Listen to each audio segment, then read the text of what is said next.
মানুষের হিংস্রতা কত দূর পর্যন্ত যেতে পারে আপনারা হয়তো অনেকেই সেটা বুঝতে পারবেন না, কারণ আমি ভুক্তভোগী, আমি সেটা জানি।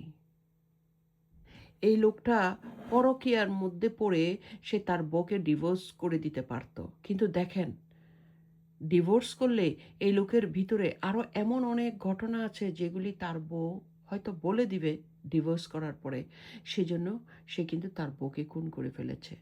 আপনারা এটা বুঝবেন না যে মানুষের ভিতরে যে শয়তানি কীরকম কাজ করে সেটা একমাত্র ভুক্তভোগী বুঝবে। আমার মতন এই যে এই দাড়িওয়ালা লোক, সে দেখেন দাড়ি রেখে তাকে কীরকম পবিত্র মনে হচ্ছে না? না, অনেকের মনে হতে পারে আমার হয়নি, আমার হয়নি। আমি এই ধরনের শয়তানের হাতের থেকে আল্লাহ আমাকে রক্ষা করেছে। দেখেন ভাই বোনেরা, একটা মানুষ দোষে গুণে মানুষ, আপনার পছন্দ হচ্ছে না আপনি ডিভোর্স করে দেন, আপনি তালাক দেন, রাইট? সো দেখেন আমার ক্ষেত্রে দেখেন, তালাক দিয়েছে, সন্তানগুলো নিয়ে গেছে, সব কিছু নিয়ে গেছে। আমি থাকি লন্ডনে, সেই থাকে বাংলাদেশে। দেশটাও কত মানে সময়টার দূরত্বটাও কিন্তু অনেক বেশি, তাই না? তারপরেও আজকে এতটা বছর, ৩৫ বছর ওভার হয়ে গেছে। এটা আপনি কল্পনা করতে পারেন? তার ভিতরে আমাকে মেরে ফেলার জন্য হুংকার, তার ভিতরে জেলাস কিভাবে ধাও ধাও করে জ্বলছে। আপনারা শুধু এই লোকটার কথা বলছেন, আপনারা বুঝার চেষ্টা করেন। আপনারা মানুষের নম্র ভদ্র কথা দেখে, এরকম দাড়ি মুছ দেখে বা বোরকা পরা দেখে আপনারা অনেকেই আমার মতন ভুল করে ফেলেন। আমিও ভুল করে ফেলেছি।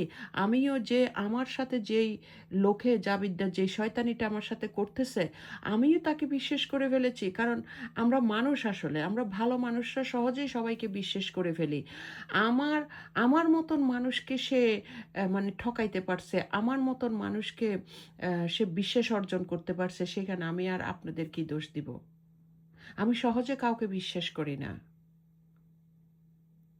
কিন্তু সেই জায়গায় আমি ওই লোকটাকে বিশ্বাস করতে বাধ্য হয়েছি। এবার চিন্তা করে দেখেন সে কত বড় বন্ডের বন্ড, আমাকে পর্যন্ত পটায় ফেলতে পারছে।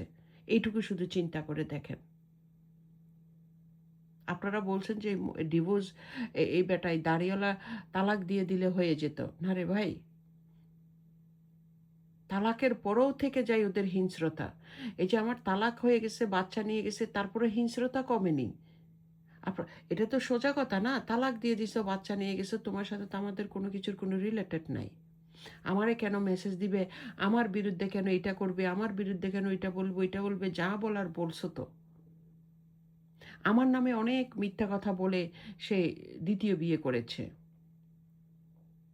এবে এ বেটি সুন্দর না, এ বেটি ঝগড়া করে, এ বেটি অ্যান করে, এ বেটি ত্যান করে, এ বেটি ওই করে, এ বেটি সেই করে।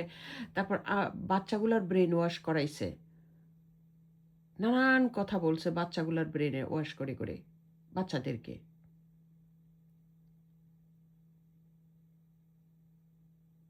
তারপরে বাচ্চাগুলাকেও এরকম করে ইয়া করলো, জীবনটা ধ্বংস করলো। সো শয়তান কিন্তু আল্লাহ তাআলা বলে দিছে দুনিয়াতে কিন্তু শয়তান আছে। এই যে সেই দেখেন, সে এই যে জোতা দিয়ে রে, হ্যাঁ, নাম কি আবার নায়কের নামে নাম সোহেল রানা, আল্লাহ। সো দেখেন, আম, শয়তানের বিচার একদিন হবে। বাপ বাপকেও ছাড়ে না।